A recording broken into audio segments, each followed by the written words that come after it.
Have you ever felt like society's rules are basically this game you didn't actually agree to play?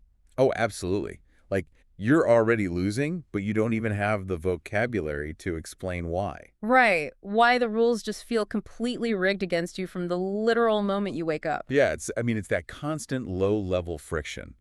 You know something is grinding gears in the background of your life, but the machine itself has been designed to be, well, completely invisible to you. And you're just left with the exhaustion. Exactly. You're just exhausted. Well, that exhaustion is exactly what we are dissecting today. Welcome to the deep dive. We are looking at a really brilliant set of sources surrounding a book called The Otherwise Already: Nine Philosophies of Liberation by Max and Claude. Which is such a fascinating project because it's framed as a novel in styles, right? Yeah, it follows nine different characters who are, just trying to survive modern life. But each one is armed with the framework of a pretty heavy-hitting philosophical tradition. And our mission here isn't to give a dry philosophy lecture. No, definitely not. We're going to extract the intellectual cheat codes from these dense theories and really just map them directly onto the chaotic reality we all navigate. Because the genius of this source material is that it doesn't leave philosophy trapped in the ivory tower. It forces these concepts down into the mud of late-stage capitalism, algorithmic burnout, and the quiet little rebellions happening in ordinary living rooms. Right, and the burnout is honestly where we have to begin, specifically by looking at how our macro systems demand our total psychological integration. Which brings us to the first character, V. Yes, V, whose morning routine probably mirrors, like, practically everyone listening. V's alarm goes off at 6:15 a.m., and before their feet even touch the floor, they are processing geopolitical disasters through, I think it was 7 simultaneous social media feeds. Optimized feeds, yeah. And the theory grounding V's experience here is N. Catherine Hales's concept of distributed cognition. Okay, so unpack that for us a bit. Sure. So the traditional way we think about the human mind is that it stops at the skull, right? Your brain is inside your head. Right, obviously. But Hales argues that in a digitally saturated world, our cognitive processes are literally distributed across our devices. V doesn't have a mind separate from their phone anymore. They operate as this mind-phone complex. Wow. I mean, it's like how I can't even feel my own sense of direction anymore. If Google Maps goes down while I'm driving, I don't just feel lost. It physically feels like a vital lobe of my brain has just been unexpectedly amputated. That is exactly it. The device is doing the spatial reasoning for you. Yeah, or like how I don't know my best friend's phone number. Where does my brain end and the smartphone begin, you know? Right. And because that device is doing the reasoning, V is experiencing what the philosopher Jean Baudrillard called hyperreality. Hyperreality. Yeah. Our screens are engineered to be super stimuli, the algorithmic feeds, the high-definition colors, the instant feedback loops of outrage and validation. They're designed to outcompete physical reality. Precisely. They outcompete it. So for V, the digital simulation feels profoundly more dense and more real than the actual grass at the local park. Because the physical world lacks a user interface. Yeah, it feels under-rendered and slow by comparison. Which creates this sort of permanent state of psychological shipwreck. The text actually brings in Paul Virilio's idea here, which I loved. He says, to invent the ship is to invent the shipwreck. Such a powerful quote. Every technology contains its own specific, inevitable accident from the moment of its conception. Right, like the invention of the train is inherently the invention of the derailment. Exactly. So if we look at V's distributed cognition, the accident isn't some distant catastrophe waiting to happen in the future. The fragmented attention, the chronic anxiety, the inability to sit in silence. That is the shipwreck of the smartphone. Yes. The disaster is already happening, and V is just treading water in the wreckage. So when you realize you're living inside a shipwreck, I feel like the natural human instinct is to try and patch the hole with good deeds. Like we try to ethically consume our way out of the guilt. Which is exactly what the text explores through another character, C. Right. C is a media worker who knows their company is basically a factory farming human attention for advertisers. Yes, C knows the system is deeply toxic, but they still badge in every morning. Which perfectly illustrates Slavoj Žižek's concept of modern ideology. Yes, because the old Marxist idea of ideology was false consciousness, right? The idea that people just didn't know they were being exploited. But Žižek argues that modern ideology operates on this really cynical level. It's the I know very well, but still mentality. Exactly. Like, the diamond trade is horrific, but you buy the engagement ring anyway. Right. And to manage the cognitive dissonance of participating in this, Zizek introduces this terrifying concept of the chocolate laxative. The chocolate laxative, a product that contains the cure for its own negative effects. Precisely. For C, this looks like rigorous recycling or buying fair trade organic coffee. So they participate in a ruthless capitalist system that causes immense ecological and social damage. But the system sells them a premium, ethical product that acts as a laxative to relieve the moral constipation of their participation. Okay, but wait. I have to push back on this a little bit. Sure. Because if someone is recycling or paying a premium, so a coffee farmer earns a living wage, they are tangibly reducing waste. They're reducing harm. So how can this philosophy possibly frame tangible environmentalism or ethical purchasing as a negative thing? Well, the theory isn't condemning the act of recycling itself, right? It's impartially analyzing how that act functions mechanically as an ideological pressure valve. Oh, okay, I see. The theorist, Lauren Berlant, calls this cruel optimism.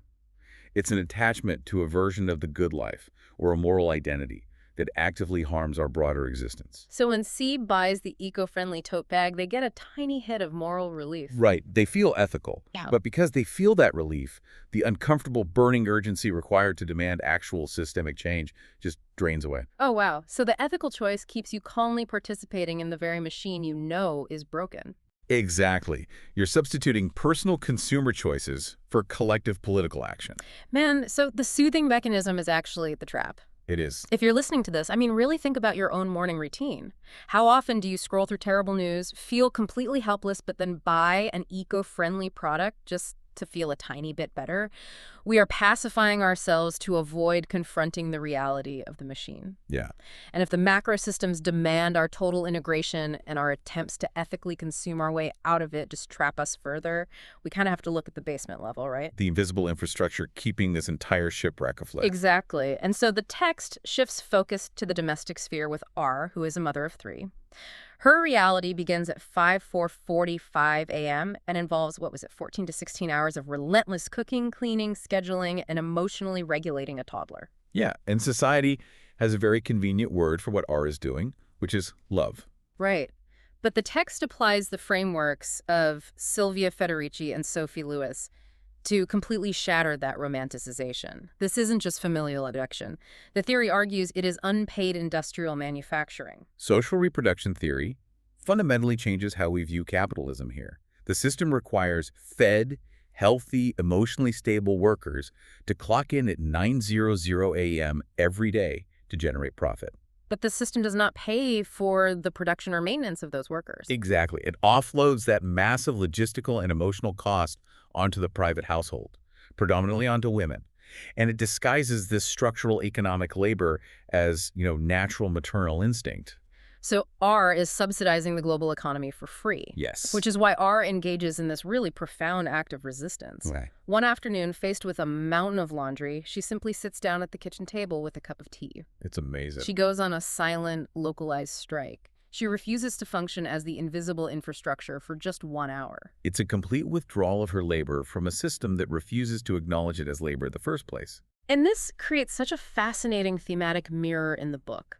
Because while the mother is fighting because her profound labor is treated as invisible, another character, a university professor who is also named R, is fighting a brutal war against the institutional demand for total, absolute visibility. Right. Professor R is locked in an administrative battle with her department chair over learning outcomes. Learning outcomes. I know, right? The modern university demands that the magic of intellectual awakening be quantified, translated into strict rubrics, and displayed on a spreadsheet for stakeholders. Everything must be measured. Which brings in the Martinican philosopher Edouard Glissant and his incredibly vital concept of the right to opacity. This is such a crucial concept. Glissant argues that the Western demand to understand the other, to make everything perfectly clear, transparent, and quantifiable, is actually a subtle demand for control. Because if an institution can fully map you, it can commodify you. Exactly. So the right to opacity is the political right to assert that you contain multitudes, that your essence cannot be reduced to a metric, and that you have the right to remain partially, fundamentally unknowable to the systems of power. The text uses this gorgeous analogy to explain Glissant to one of the professor's students, Dockerai. So Dakurai is struggling with the material, and Professor R points out that Dakurai's grandmother is the best cook in his community, right? Yet she never uses a recipe. Never. And trying to force a student's intellectual growth into a standardized learning outcome is exactly like demanding his grandmother force generations of embodied culinary intuition into a strict recipe template. Yeah. Her knowledge is profound, but it defies the spreadsheet. How do you measure that? The demand for transparency destroys the actual magic. If you strip away the mystery to measure it, you kill the organism. I mean, the spreadsheet might capture the ingredients, but it absolutely cannot capture the soul. Which is so relatable. I bet so many people listening have felt that their true value, whether it's running a household or mentoring a junior colleague, is completely invisible on their official resume or annual performance review. Oh, without a doubt. But if an institution's ultimate goal is to make you perfectly legible so it can control you, surviving often means learning how to manipulate your own legibility. We have to look at the masks we wear. Right. And the text brings us to G, a queer, non-binary professional navigating a sleek corporate design firm. G is forced to perform a highly sanitized, palatable, professional gender to survive colleagues like Lisa, who awkwardly stumble over their they-them pronouns while, performing allyship. Yeah, and G's survival strategy is rooted in Judith Butler's theory of performativity, Which argues that gender, and by extension professional identity, is not an internal truth, but a series of repeated external acts. Exactly. G is putting on the costume of competence just as deliberately as they are managing their gender presentation. But the text deepens this by layering in Jose Esteban Munoz's political strategy of disidentification. Disidentification? That sounds incredibly useful for anyone trapped in corporate culture. It is a phenomenal tool. Mhm. Disidentification means you do not fully assimilate into the dominant culture. You don't become the model corporate drone, Right. but you also don't fully rebel and get yourself fired. Yeah. Instead, you operate within the system with a degree of ironic, critical detachment. So G uses the tax of being a marginalized outsider as a kind of analytical superpower. Yes. Because G is structurally alienated from the comfortable center of the office culture, G can read the power dynamics, the unspoken rules, and the subtle hypocrisies with a terrifying clarity that the insiders are totally blind to. G is simultaneously inside and outside the machine. And on the weekends, G performs as a drag queen, literally named Reality. It's so good. It's such a sharp critique. It exposes that the corporate suit, the polite nodding in Zoom meetings, the synergistic jargon that is functionally no different than putting on a sequin gown and a massive wig, it is all just drag. It's all constructed performance. But the demand for a perfectly legible life doesn't stop when you log off Slack. No, it doesn't. The pressure extends deeply into our personal lives, which brings us to character Q. She's a 38-year-old single woman enduring the endless scrutiny of her family, especially her cousin Anna, who constantly interrogates her about when she is going to settle down. Because the official archive of our culture really only recognizes one valid timeline for adulthood, right? A mortgage, a marriage certificate, and a nuclear family. Yeah. If your life doesn't produce those specific documents, society treats you like you haven't actually started living yet. That is the power of the institutional archive. But Q's reality is examined through Jack Halberstam's concept of the shadow archive. A shadow archive. Yeah, Halberstam argues that people who live outside the normative timeline build their own profound alternative histories that the state simply refuses to validate. Like Q's 11-year tradition of Tuesday night dinners with her best friend, Margot. Exactly. Yeah. Margot has been her emergency contact, her financial confidant, and her emotional bedrock through every major life transition. It is a primary, foundational life partnership. But because there is no romantic or legal binding, society casually dismisses it as just a friend. Right. But wait, Halberstam notoriously frames this existence outside the normative lines as the queer art of failure, right? Yes, that's the title of his famous book. But Q's 11-year devotion to Margot sounds like a deeply successful, beautiful, intentional life. Why attach a word loaded with so much stigma, like failure, to something so obviously fulfilling? It is a deliberate, brilliant provocation. Halberstam is suggesting that the societal metric for success is itself a trap. It's designed to force you into a predictable, easily taxable, easily manageable life. Oh, I see. So if the official definition of success requires you to abandon your authenticity and participate in systems of control, then intentionally failing that metric is the only way to succeed on your own terms. It's an active, joyful refusal. You aren't falling short of the standard. You are rejecting the standard altogether. You are building a masterpiece that the judges aren't even qualified to grade. Perfectly said. Think about the shadow archives in your own life. The private rituals, the chosen families, the quiet personal triumphs that simply do not translate into a LinkedIn update or a holiday newsletter. Those moments are the actual substance of a life. They really are. And those shadow archives, those opaque identities, aren't just floating in the intellectual ether. They are physically anchored. Right. The lives we build, legible or opaque, happen inside physical architecture, which brings a very concrete gravity to these theories. Yeah, and the text anchors us with character P, who is in the agonizing process of cleaning out her late father's house. P is experiencing Gaston Bachelard's Poetics of Space and Ye Fu Tuan's concept of topophilia, which explores the deep emotional bond between people and place. Yes. The text highlights all these vivid details. P smells the specific, decades-old scent of the floorboards. She sits in the understairs closet she hid in as a child, and she finds a jar of her mother's preserved tomatoes, dated August 2003, just sitting on a cellar shelf. The house essentially functions as a phenomenological time machine. Bachelard argues that our lived spaces hold our memories better than our minds do. Wow. When P holds that jar of tomatoes, she isn't just recalling a memory of 2003. The physical space collapses time entirely. The physical labor of her mother's hands is perfectly preserved in that jar. So for a moment, P literally is the young woman watching her mother cook, and simultaneously the grieving adult holding the glass. Exactly. Space allows all our past selves to exist at once. It is incredibly beautiful, but being anchored in space also means we have to make terrifying choices within those spaces. We are thrown into the world, which brings us to the final major philosophical clash in the text. We meet A, a high school philosophy teacher. Yes, A is attempting the very brave task of teaching existentialism to teenagers. Good luck with that.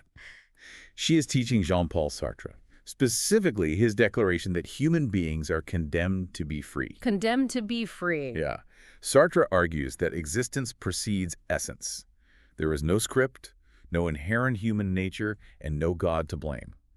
We are entirely, agonizingly responsible for every choice we make and the meaning we create from those choices. And one of A's students, a 17-year-old named Céline, hits a wall with this. Céline realizes the absolute terror of Sartre's proposition, and frankly, I kind of agree with Céline. Oh, really? Yeah. If Sartre claims we have absolute radical freedom to choose our response to any circumstance, isn't that inherently toxic when applied to real life? How so? Well, it sounds like an elite intellectual justification for blaming people who are crushed by poverty or systemic prejudice or illness.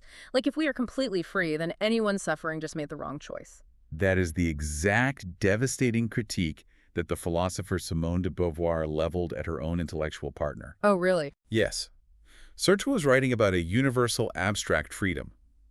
But de Beauvoir argued that abstract freedom is completely meaningless without the material conditions to actually exercise it. That makes total sense. You cannot tell someone they are condemned to be free if society has systematically denied them the economic resources, the physical safety, or the political rights to act on that freedom. So de Beauvoir forces the philosophy out of the clouds and into the physical room. Exactly. Yeah. She introduces the concept of situation or facticity. Yes, we have consciousness and agency, but that agency is always colliding with the heavy, unyielding obstacles of the real world. Right. The profound anguish of human existence isn't just that there were no rules to follow. The real anguish is having to make authentic choices when all your available options are artificially constrained by a rigged economic and social machine.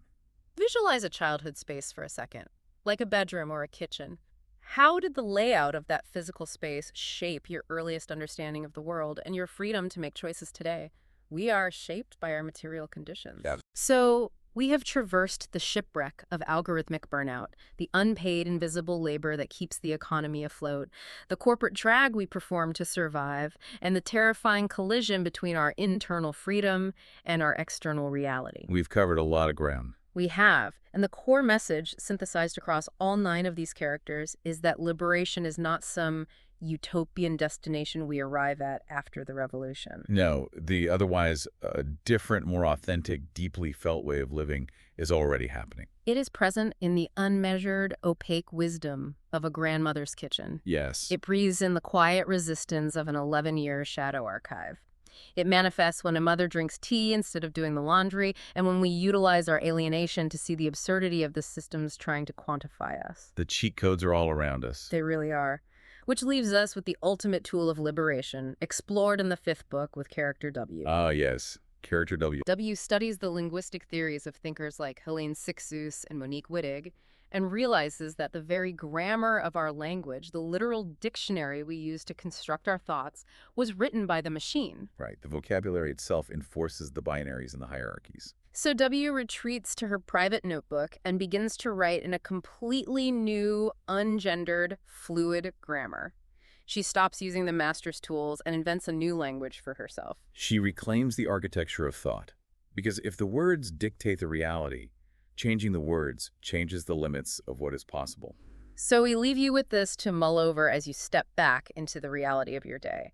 What is the one profound, undeniable truth about your own life, your shadow archive, or your hidden labor that society's current dictionary simply doesn't have a word for yet? That's a great question. And how will you start writing that new language for yourself today?